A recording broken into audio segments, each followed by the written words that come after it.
નિવેદન આપ્યું છે તો એ એમનું નિવેદન પાછું ખેંચે અને ક્ષત્રિય સમાજની માફી માંગે। હું એવી વ્યક્તિ છું કે દરેક પાસા મારી સાથે સમાન હોય છે, બરાબર છે। રાહુલ ગાંધીજી કોઈ એવા વ્યક્તિ નથી કે એને માફ કરી દેવામાં આવે, અને એને જે આ ટિપ્પણી કરી છે તદ્દન અયોગ્ય કહેવાય કે એમને પહેલા વિચારવું જોઈએ। રાહુલ ગાંધીજી અમારો ઇતિહાસ જાણી લ્યો કે અમારા રજવાડોએ 562 રજવાડા આપ્યા છે, નહીં કે જમીનો છીનવી લીધી છે।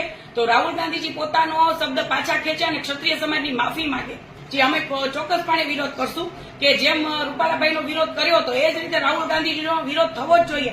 એ ક્ષત્રિય સમાજને વિચારવાનું છે કે ક્ષત્રિય સમાજ જો આ નહીં કરે તો આજે ક્ષત્રિય સમાજ એક રમત જેવો થઈ ગયો છે, ને આ રમત જેવો કરનારા અમારા જયચંદો છે કે જે આખું રાજકારણ ક્ષત્રિય સમાજમાં લઈ આવ્યા। અત્યારે એવું થઈ રહ્યું છે, જો આ બધું ક્યાંનું ક્યાં પહોંચ્યું।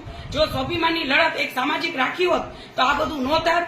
આ જયચંદોએ આખા ક્ષત્રિય સમાજને 20 વર્ષ પાછા ખેંચી ગયા। જી, કેટલું સમાજને નુકસાની થઈ ગઈ?